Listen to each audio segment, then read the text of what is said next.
আসসালামু আলাইকুম। আজকে আমরা পড়ব অষ্টম শ্রেণীর গণিত। বইটি ২০২৫ শিক্ষাবর্ষের জন্য পরিমার্জিত। আজকে আমরা পড়ব দ্বিতীয় অধ্যায় মুনাফা, পৃষ্ঠা ১৮। অনুশীলনী ২.১, পৃষ্ঠা ১৮-র ৬ নম্বর অঙ্ক। অঙ্কটিতে দেয়া আছে বার্ষিক শতকরা মুনাফা কত হলে ১৩,০০০ টাকা ৫ বছরে মুনাফা আসলে ১৮,৮৫০ টাকা হবে। এখানে দেয়া আছে মুনাফা আসল। মুনাফা আসল হচ্ছে মুনাফা যোগ আসল। এখানে মুনাফা কত হয়েছে আমরা জানি না, কিন্তু আসল ১৩,০০০ টাকা এবং মুনাফা আসল ১৮,৮৫০ টাকা।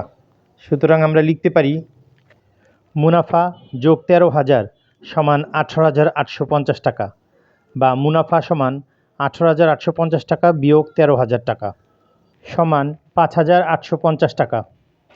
এই মুনাফাটা হয়েছে ৫ বছরে। সুতরাং আমরা লিখতে পারি ৫ বছরে মুনাফা হয়েছে ৫,৮৫০ টাকা। এখন আমরা ১ বছরের মুনাফা বের করব, যেহেতু বলা আছে বার্ষিক শতকরা মুনাফা।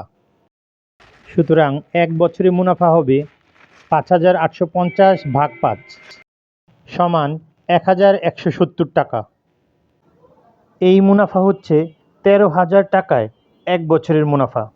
সুতরাং আমরা লিখতে পারি ১৩,০০০ টাকায় ১ বছরের মুনাফা ১,১৭০ টাকা।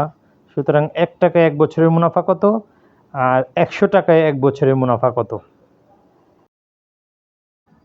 ১০০ টাকায় ১ বছরের মুনাফা হবে ১,১৭০ গুণ ১০০ ভাগ ১৩,০০০। এখন যদি আমরা কাটাকাটি করি তাহলে আসবে ৯ টাকা। সুতরাং ১০০ টাকায় ১ বছরের মুনাফা হয় ৯ টাকা। সুতরাং আমরা লিখতে পারি বার্ষিক মুনাফা ৯%।